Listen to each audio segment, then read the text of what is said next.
அதிகாலையில் அன்பருடன் ஆண்டவரும் இரட்சகருமாயிருக்கிற இயேசுவின் நாமத்தினாலே அன்பின் வாழ்த்துக்கள். தேவன் தாமே உங்களை ஆசீர்வதிப்பாராக. இந்த நாளிலே பிரியமானவர்களே, நாம் அழைக்கப்பட்டது எதற்கு என்பதை நாம் அறிந்து கொள்ள வேண்டும்.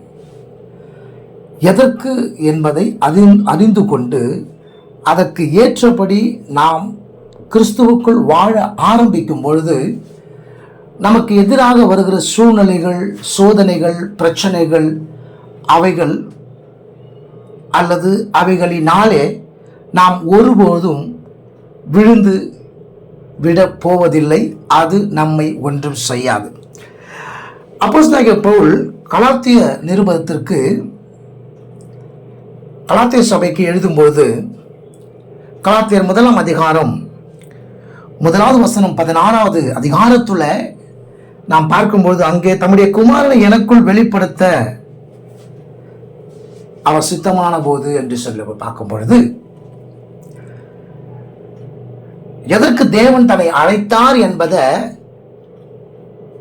அவர் அங்கே தெளிவாய் சொல்லுகிறார். அதை தெளிவாய் அவர் அறிந்திருக்கிறார். பிரியமானவர்களே, இது நமக்கு இருக்கும் மேன்மையும் உன்னதமான ஒரு அழைப்பு. நம்முடைய ஜீவியத்தின் நோக்கம் இதுதான். பவுல் இதை நன்றாய் விளங்கி கொண்டார். இதுவே நம்முடைய அழைப்பு என்பதை நாம் அறிந்தவர்களாய் நமக்கு கொடுக்கப்பட்டுள்ள இந்த அழைப்பை குறித்து ஜாக்கிரதை உள்ளவர்களாய் இருந்தால் நாம் ஒருபோதும் விழுந்து போக மாட்டோம். நம்முடைய எண்ணங்களில் விழுகை சம்பவிக்காது. ஆனால் பெரும்பாலான நேரங்களில் கர்த்தர் நம்மை எந்த நோக்கத்தோடு அழைத்திருக்கிறார் என்பதை நாம் நினைத்து பார்ப்பது இல்லை. பவுல் தேவன் தம்முடைய குமாரனை தனக்குள் இருந்தும் தன் மூலமாகவும் வெளிப்படுத்தும்படி தன்னை அழைத்ததாக அவர் சொல்லுகிறார்.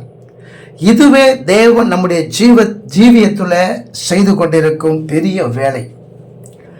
நமக்கு கொடுக்கப்பட்டுள்ள இந்த உன்னத அழைப்பை குறித்த அறிவுள்ளவர்களாக நாம் இருப்போம் என்றால் நாம் சந்திக்க வேண்டிய சோதனை எதுவாக இருப்பினும் நம்முடைய மனப்பான்மையும் ஆவியும் கிறிஸ்துவை போன்று இருக்கும். கிறிஸ்து என் மூலமாக வெளிப்படுத்தப்படும்படியாகவே இந்த சோதனை எனக்கு அனுமதிக்கப்பட்டிருக்கிறது என்று நாம் எண்ணுவோம். நாம் இடரல் அடைந்தவர்களாகவோ மனதில் புண்பட்டவர்களாகவோ உணர மாட்டோம். ஆகவேதான் பேதுரு சொல்லும்போது சொல்லுகிறார், உங்கள் அழைப்பையும் தெரிந்து கொள்ளுதலையும் உறுதியாகும்படி ஜாக்கிரதையாயிருங்கள். இவைகளை செய்தால் நீங்கள் ஒரு காலம் இடறி விழுவதில்லை என்று அவர் சொல்லுகிறார். ஆம் பிரியமானவர்களே, நாம் அழைத்த அழைப்பை நாம் சரியாக அறிந்து இருப்போமானால் நமக்கு வருகிற காரியங்களில் இருந்து அது நம்மை ஒன்றும் செய்யாது என்பதை நன்றாய் அறிந்திருப்போம். காற்றும் கடலும் சோதனைகளும் எதுவாயிருந்தாலும் நம்மை ஒன்றும் செய்ய முடியாது. காரணம், நம்மை அழைத்தவர் உண்மை உள்ளவராக இருக்கிறார். ஆமென். God bless you.